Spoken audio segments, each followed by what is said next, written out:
रखना, धर्म भी कभी कभी अहंकार बन जाता है। उत्तम आकिंचन लौट गए चरणों में चामुंडराय।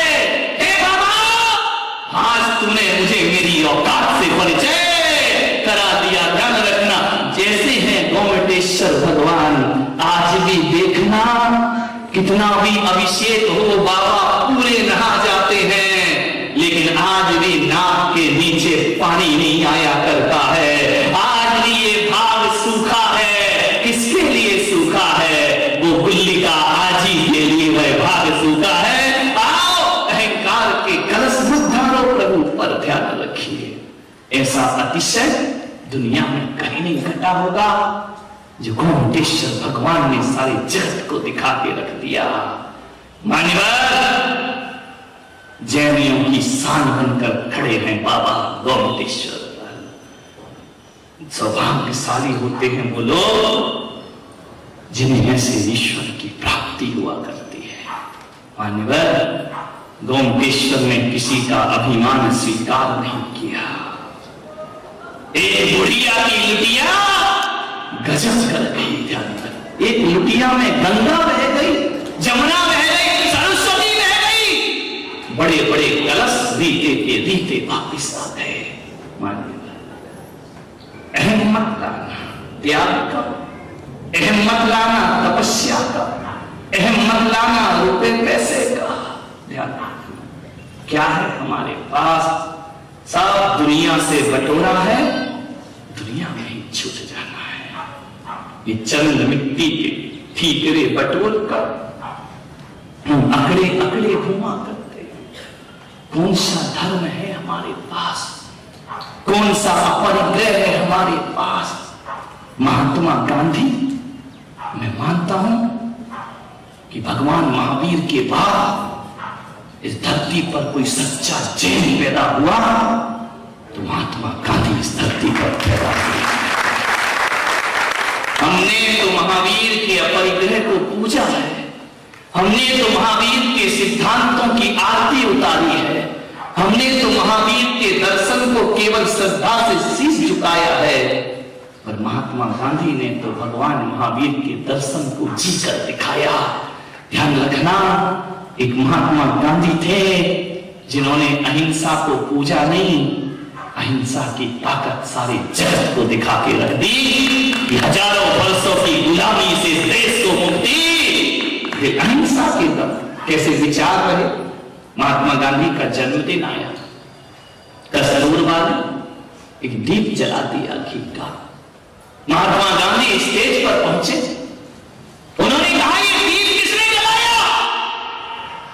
मेरा देश गरीब है, भूखा है, ये दीप किसने जलाया?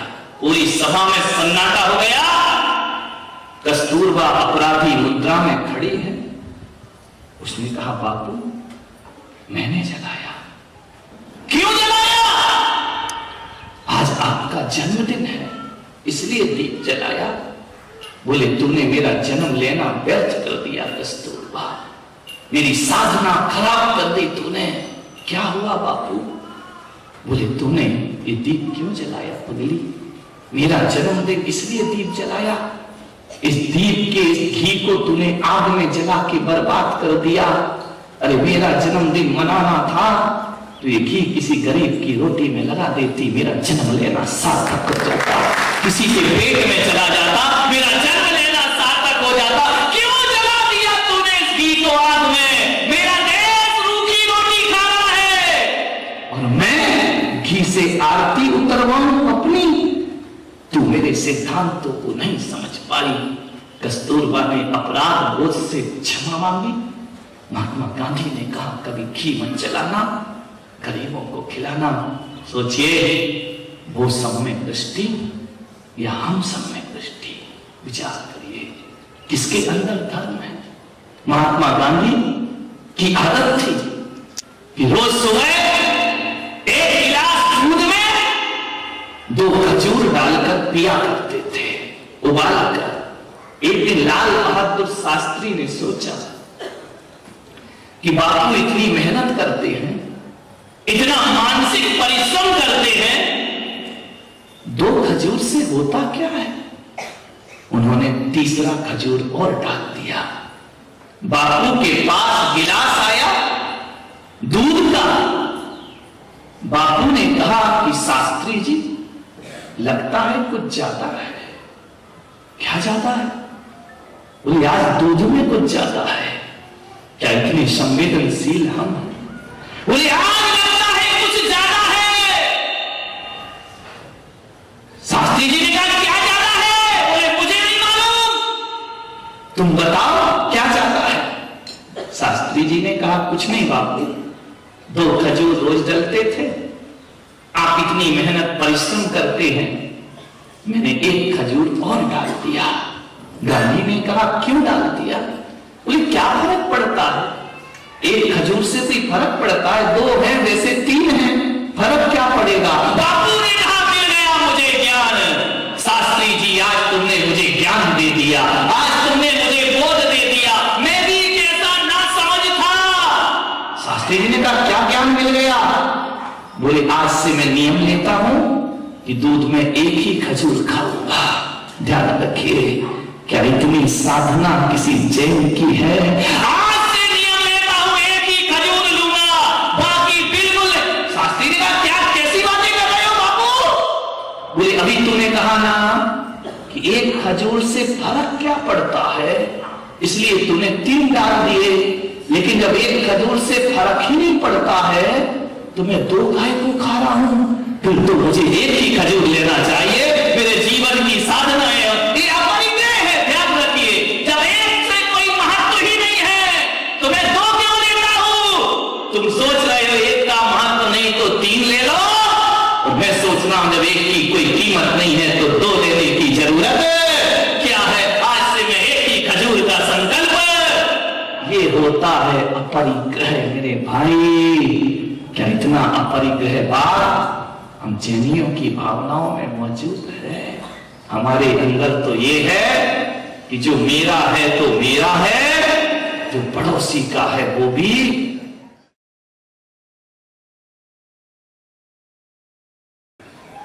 ऐसे लोग आकिंचन धर्म को जीवन में अपनाया करते हैं। क्या जीवन रहा इन लोगों का? कैसी जिंदगी रही इन महान पुरुषों की? फिरोजाबाद में सेठ छनामीलाल, उत्तर प्रदेश में अरबों की संपदा, उन्होंने मकान बनाए, महल बनाए, लेकिन एक दिन मन में आया कि जिंदगी विषय भोगों में गई है और विषय भोग के मंदिर मकान बना लिए मैंने। अब मेरा जीवन का फर्ज है कि प्रभु ने पैसा दिया है तो भगवान का एक मंदिर भी बनाऊं। और उन्होंने संकल्प लिया कि मैं भगवान का मंदिर, आज भी वो मंदिर है फिरोजाबाद में, नसिया कहलाई करती है, बहुत सुंदर मंदिर है, बहुत अट्रैक्टिव मंदिर है। नाम है उस क्षेत्र में उस मंदिर का। उसे भगवान का विशाल मंदिर बनाया, बहुत बड़ा मंदिर। और जब पंच कल्याण प्रतिष्ठा का अवसर आया तो उसने पूरा मंदिर तो बना दिया, लेकिन मंदिर की 3 सीढ़ियां छोड़ दी। समाज के सामने खड़ा हो गया कि अब मेरे पास पैसे नहीं है, ये 3 सीढ़ियां समाज बनाए, मेरे बस की बात नहीं। लोगों को बड़ी हंसी आई कि करोड़ों का मंदिर बनाने वाला 3 सीढ़ी नहीं बना पा रहा। मालूम है वो श्रेष्ठ मंदिर की सीढ़ी पे आके बैठ गया, अपने रुमाल फैलाए, समाज के लोगों से कहा ₹1, ₹2, ₹3 जो भी हो मेरी इस झोली में डाल दीजिए। लोगों ने कहा इतना बड़ा सेठ और भीख मांग रहा है।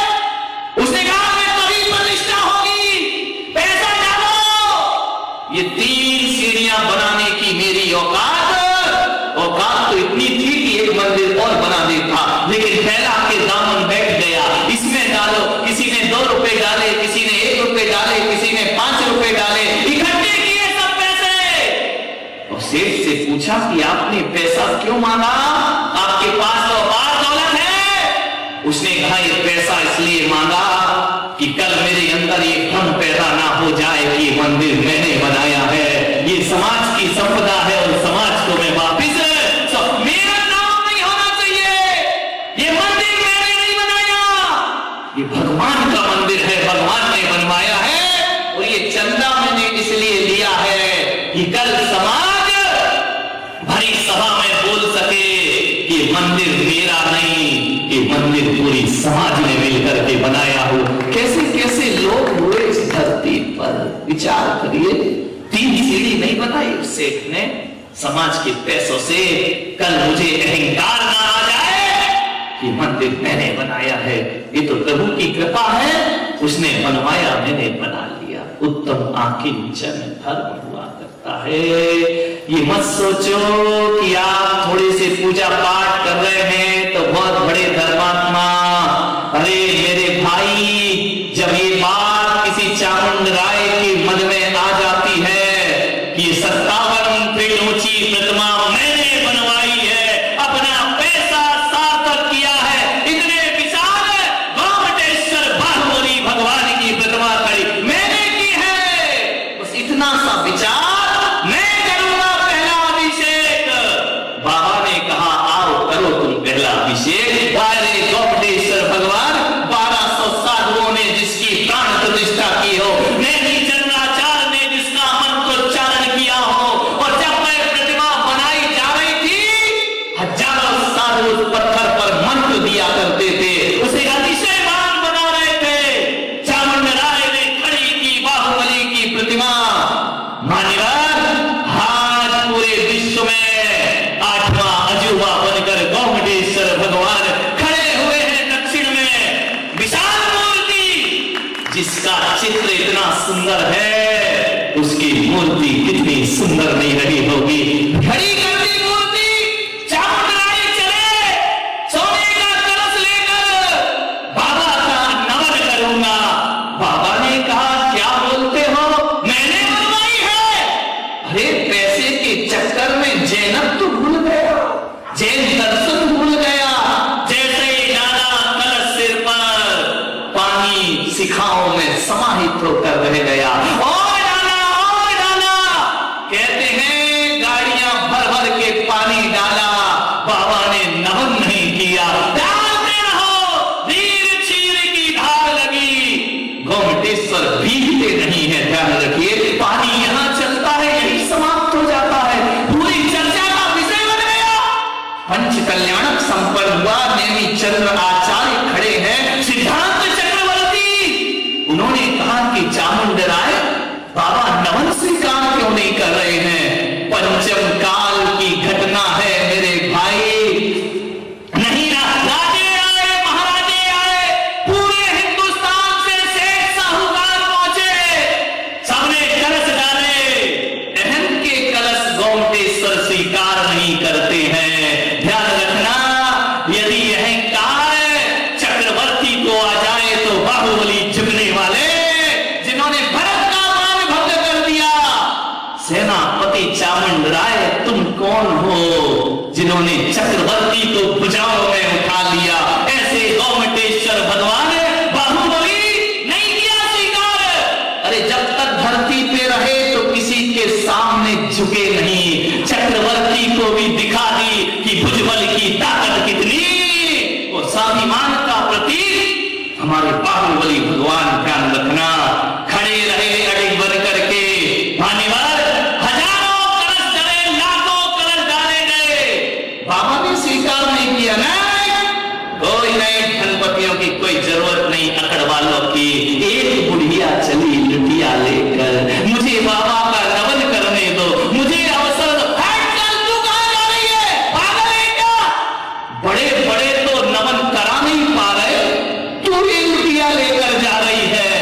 गोमटेश्वर तो उसे ही देख रहे थे। ध्यान रखना, भक्ति भाव की बालें लेकर प्रभु को रूप बदलते देखा। अपना मान घटाया लेकिन भक्त का मान न घटते देखा। गोमटेश्वर ने हजारों चिंतित पड़े लोग कहते हैं 15 दिन हो गए, बाबा ने नमन स्वीकार नहीं किया। एक बुढ़िया जा रही लाठी को टेकते, मुझे तो एक अवसर प्रदान करो, मुझे तो एक मौका प्रदान करो, मैं बाबा का नमन कर लूं। धक्के मारे उसे, गिरती उठती बैठती चढ़ गई पहाड़ पर। एक लुटिया का अवसर दो, मेरी